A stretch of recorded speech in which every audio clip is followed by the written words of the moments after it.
I know the bite your shame, listen me. It's my turn, you the best. You can go to hell, what the you can do your thing. I'm gonna do my thing. My father is there for me, there for me. As you come in lotto, that's why my bell ring, ring, ring, ring, ring, ring. Cause I wait for my time, that's why they look for me. Share it, pay me no concern. Pay me no concern. Check out for what's I love. Share it, pay me no concern. Step up, baby.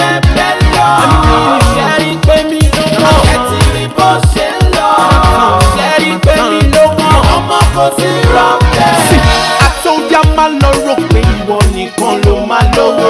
Wọ́n ti kọ owó mọ́ ẹ̀ náà kọ owó mọ́ mi. Ayé làbówó. Whatever you sow you reap. Bó ṣe fẹ́ orí lórí. Farabalẹ̀ kò tí kún ẹ̀ tó bá kún ẹ̀ wọ́n máa pè ẹ́. Bàbá olówó máa ṣe ìgbọ́mọ tálíkà. Ọmọ tálíkà máa ń rora ẹ̀mí. Ọjọ́ kan bọ̀ lóluwà wí. Ohun tí ó tó bọ̀ wá kárí. See me all the way, I'm on top. See me all today, ayé lọ, ibi láyé wá. Ṣé rí bó ṣe ń lọ? Ṣé rí pé mi ló kàn? Ṣé ká fowó ṣayé lọ? Ṣé rí pé mi ló kàn? Ṣé gbọ́ pé bẹ́ẹ̀ lọ?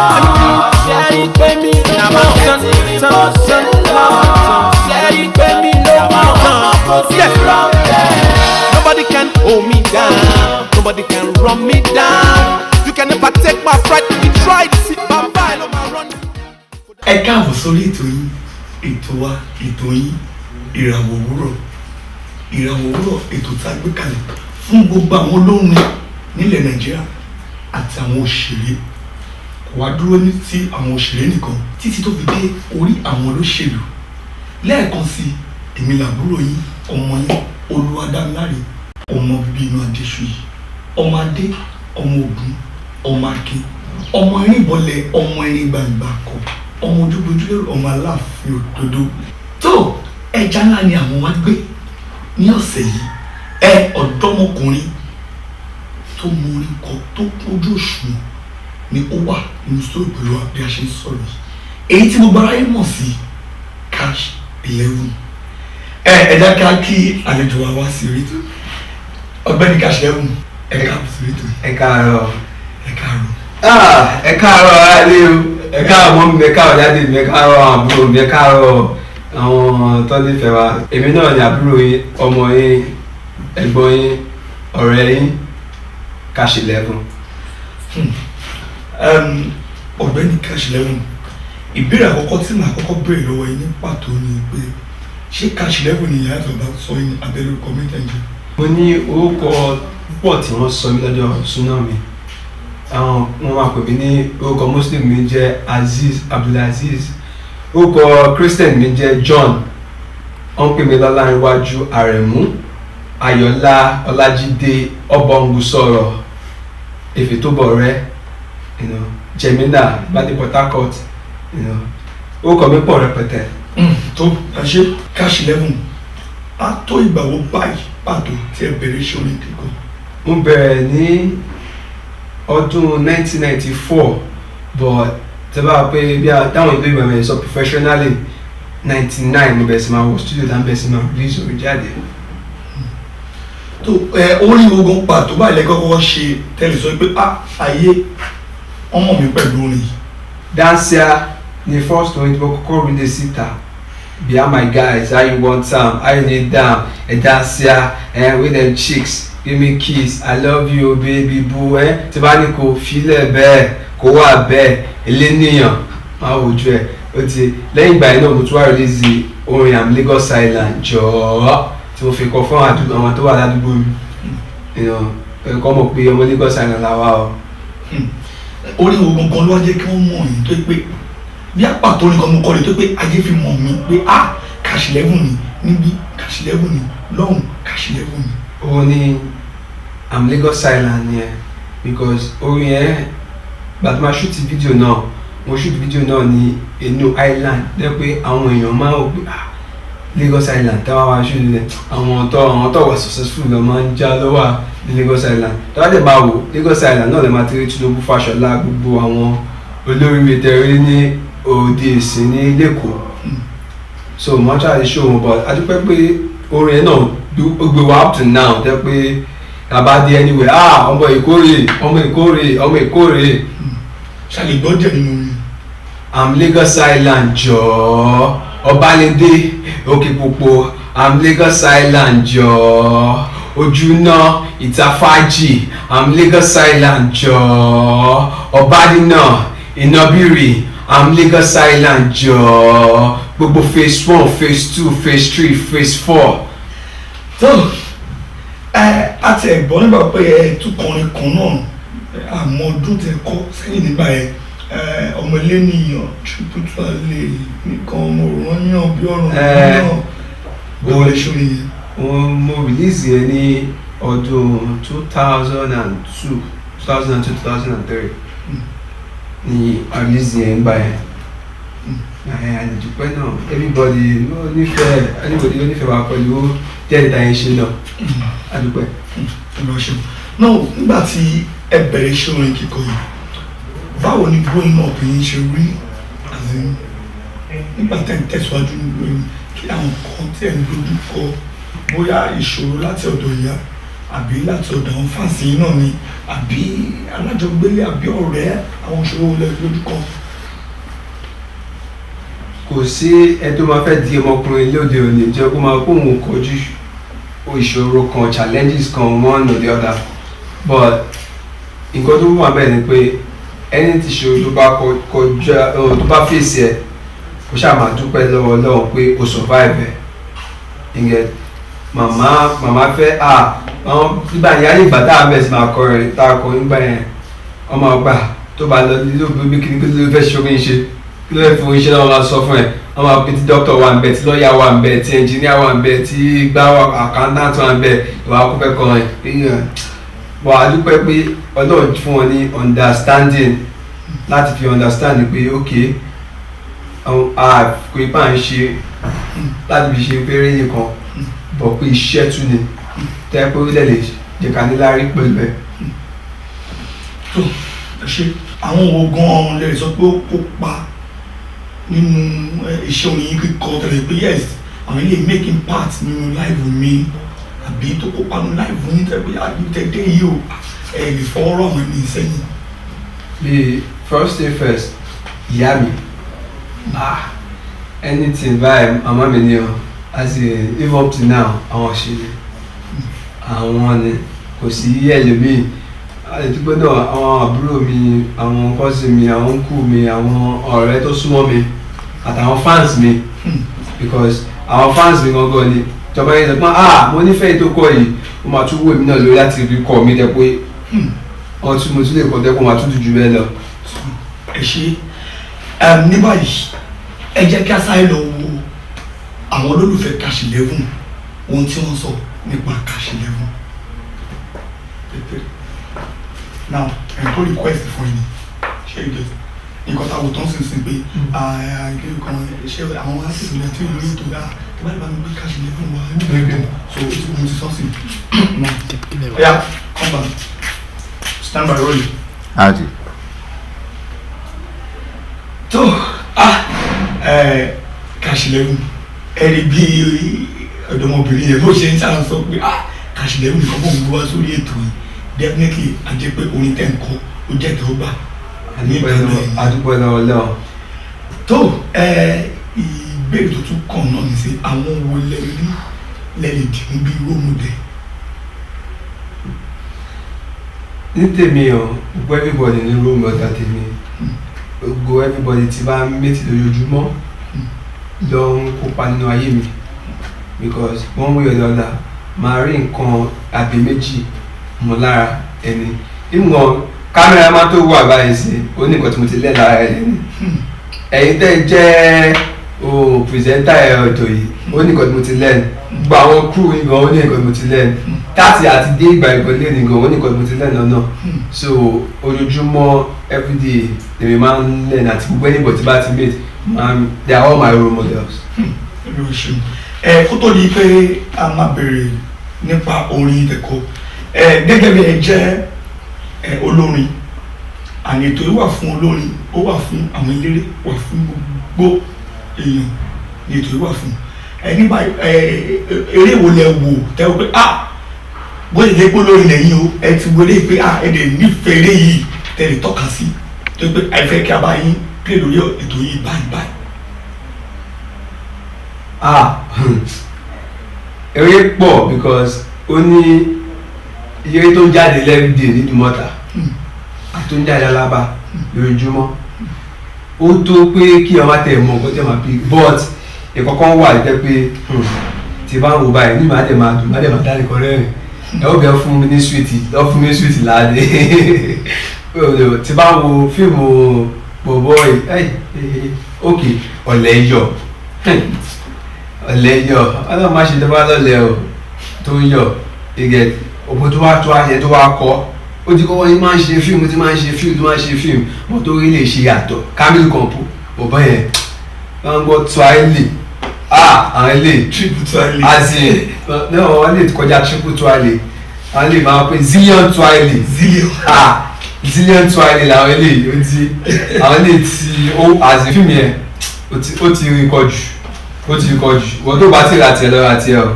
ẹ ṣe ní báyìí nítorí àlejò wa tí a ní ní studio pẹ̀lú wa ẹ jẹ́ kí a sáré wo ipa tí Camille Compo kó pa nínú ọ̀lẹ́yọ̀.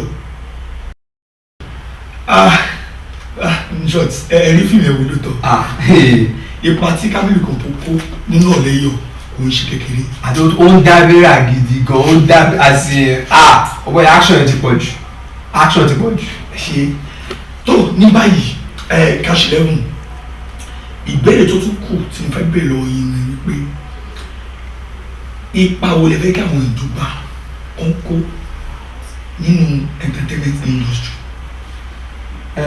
ipa tí máa ń dùn mọ́ mi lẹ́ pé káwọn ìjọba nípa lè kó ni pé kárí investors àwọn tó ní invest owó sínú ó má di pé bí àwọn báyìí sìn tún bí báyìí sìn àwọn kan kò ní opportunity àti gbé record jáde àbí kò ní opportunity àti káwọn èèyàn ń gbọ́ wọn máa di gẹ́gẹ́ tó ń kọ rock kí yóò gbó orin ọ̀dà Alábà tí Alábà gbà wá ṣé Makosa ni ṣé o ti bá ọkọ̀ Makosa tó bá ti kọ Makosa o ti lè àwọn olè tábọ̀ mẹ́ so everybody ló ní fans tiẹ̀ tẹ́pọ̀ nífẹ̀ẹ́ so tọ́ba lè rí investors tẹ́pọ̀ ń invest tẹ́pà eléyìí record label lè wà tẹ́pọ̀ lè print ohun CDs eléyìí náà wà tí ẹ̀ lè print so a máa ní everybody kò ní sí pé bí every music wà pọ̀ jẹ́ one way tẹ́pẹ́ kò ní sí pé a ní bí lọ́nà tí pásítọ̀ ṣe é sìn tẹ́pẹ́ àgbà ń báyìí lọ sí Ìbàdàn ìgbà báyìí lọ sí Ìbàdàn kò ní sí ìhòòhò sí ẹ̀ sìn but tọ́ba bá lè ṣe tọ́ba lè rí investors tọ́pọ̀ lè invest ẹ̀ sí music wa àti even go movies wa everything ó máa júnà bí táwọn ọ̀dọ́ máa ń sọ nígboro. Kash 11 kí ló lè gbé yín lọ́kàn àbí yá kí n pè ní pé tó inspire yín láti kọrin gangan. àwọn kan mọ sọ pé àwọn àtinúyìn làwọn ti ń kọ́ tiwọn àti orin kíní kan mo ní parọ́ mi ò mọ̀ but mo kọ̀ rí pé báyẹn mo wà ní primary school máa ń gbọ́ Shina Peters Shina Mania album yẹn mo nífẹ̀ẹ́ yàtọ̀ even up to date mo ra fídíò mo ní fídíò mi ní ọdún ẹ̀ nílé so máa lè ń gbà àwọn àgbà yẹn ní àwọn ẹ̀gbọ́n mi wá láti Canada báyìí tọ́wọ́ pé style náà máa ń kọ́ ilé ìgbé ọ̀dọ̀ àwọn olókè òkun pé rap nínú ọ̀gẹ̀dẹ̀ kọ́ ẹ̀ kí ló ń jẹ́ rap aṣábẹ̀rẹ̀ ṣaṣá introduce sí òkè rap kò sí pé apart from pé bí àwọn olólùfẹ́ mi máa san owó mi àbọ̀ máa san pè mí lọ wá sí show wọn àbí kéde tí bá wà ní show inú mi máa ń dùn tí bá gbọ́ pé mo fẹ́ lọ kọrin inú mi máa ń dùn so kò ń ṣe pé bí owó tí ọkọ fẹ́ sọ fún mi but inú mi máa ń dùn pẹ̀lú ẹ̀. ṣé ǹjẹ́ a lè rí fídíò yìí kan tó wà ń ta báyìí tó wà lórí afẹ́fẹ́. ètò wa ń ta níṣẹ́ ni live wire tí bá ní ẹ má fara kàn ẹ má yẹ kẹfẹ́ ṣe yí fara kàn mí o ẹ lè gan o ẹ má fara kàn live wire that is to say wọ́n ti ó ga jù Kash lẹ́wọ̀n ṣì wà lórí ètò pẹ̀lú wa. So ẹ jẹ́ ká sáré lọ wo ìtú tí Kash lẹ́wọ̀n pa nínú fídíò live wire. ẹ má fọwọ́ kan ẹ wò tán. Yeah, Kash, what's up? Happen, how you doing, man? Man, this track is banging like crazy. Really? You gotta make this money ASAP. Okay, no problem, man. I'm shooting the video. I got my homeboy with me, you know. Emma Paraco, money Emma Paraco, money Emma Paraco, live wire. That is to say, that is to say. No be about all this award, Tebitole. I am my Paco award, but we dalale kule. 120, on shaka, etile, on kamakosa, 120 best reggae, opege.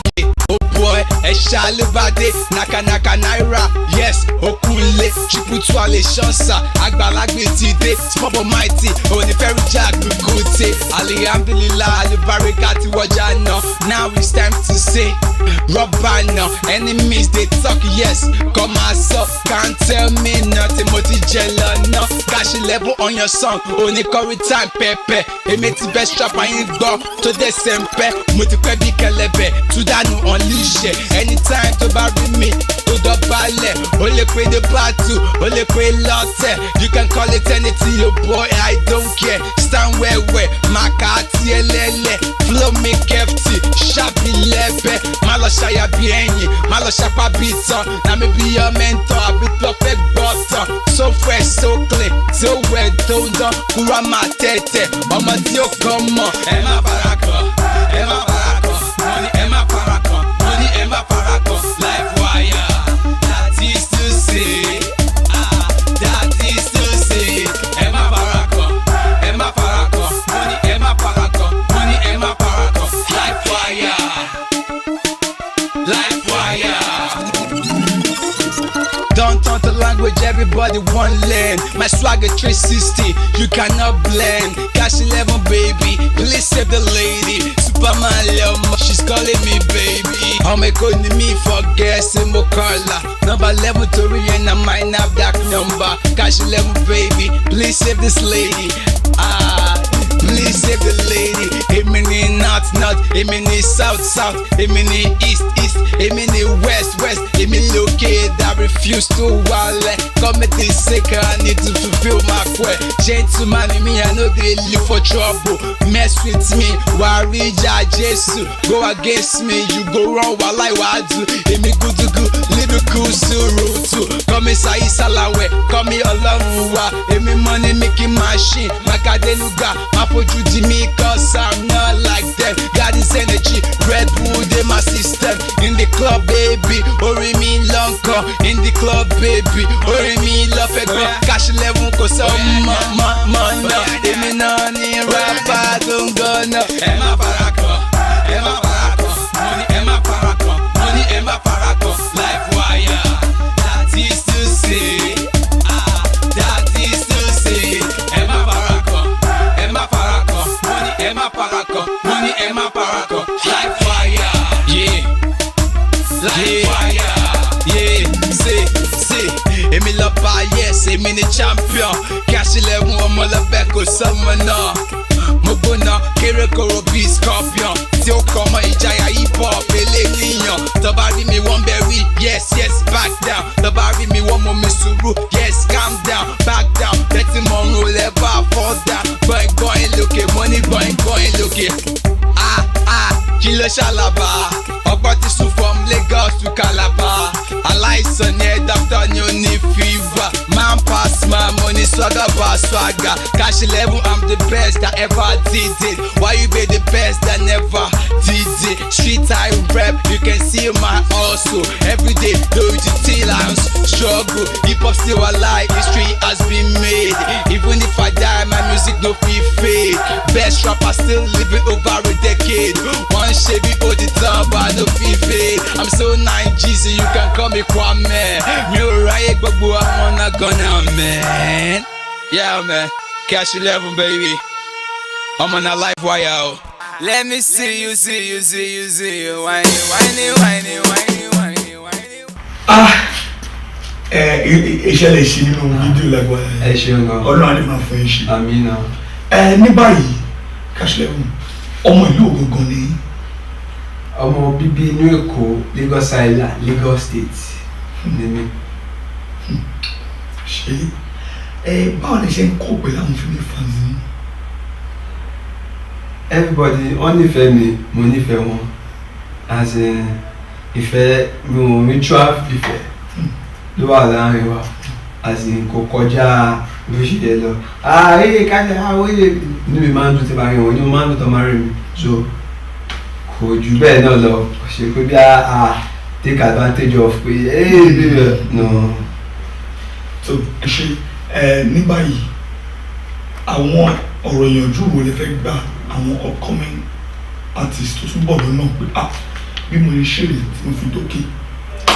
nǹkan tí mo máa ń ṣe ni pé tí bá rí any upcoming artist tó good bí àwọn tí mo sign sí label mi mo sign ní bí àwọn bí tí mo yẹ wọn pàtàkì tí mo lọ tọ́ tí mo ṣe tọ́ mi ní Calabar Uyo àti lẹ́kọ̀ọ́ mo sign àwọn mẹ́ta kan sí label mi tẹ́ pé lẹ́yìn album mi tó fẹ́ jáde àwọn ni ó tún kàn tá a máa release síta bí a help wọn and èmi tẹ́ pé mo bá lè ṣe pé bí a pé gbogbo èèyàn ló máa lè help so àwọn èmi tẹ́ bá lè ṣe bí a gbìyànjú fún wa ok wá rìkọ́dù orin ẹ̀ṣẹ̀ bábà iye bábà ẹ̀sán iye bábà kí bá yẹn ṣe ọlọ́run adé fún wa ṣe.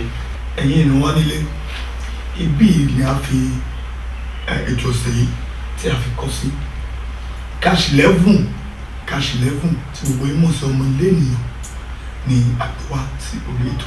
no be by all this award tẹ̀fitolé àìmọ̀ ìpákọ̀ award mo fi ń dáná lẹ́kùnlé wọ́n ń tàn wọ́n ṣakọ etí ilé wọ́n kọ́ makosa wọ́n fún wọn ní best reggae òfegè òbọ̀ ẹ̀ṣá ló bá dé nàkànàkà náírà yes okunlé chiputuale ṣọ́ọ̀ṣà àgbàlagbé ti dé small but mighty onífẹ́ríjà kùkùté yeah this is Kash 11. ibi tí a fi ètò yìí kọ́ sí nítòsílẹ̀ yìí ni èmi ṣe ọmọ yín àbúrò yín olùọ̀dàmínárì ọmọ bíbí náà lè ṣe ní ọ̀sẹ̀ tó ń bọ̀ ẹ tún máa retí àlejò ńlá tí a tún gbé bọ̀ lórí ètò yìí Irawo Owuro. láyé lọ ṣẹ́rí pé mi ló kàn ẹ gbọ́ pé bẹ́ẹ̀ lọ ṣẹ́rí pé mi ló kàn ẹ ti rí bó ṣe ń lọ ṣẹ́rí pé mi ló kàn ọmọ kò sí rọ́ọ̀bẹ.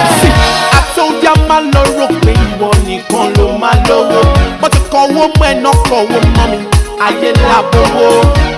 Whatever you sow you reap bó ṣe fẹ́ orí lórí farabalẹ̀ kò tí kún ẹ tó bá kún ẹ wọ́n máa pè ẹ́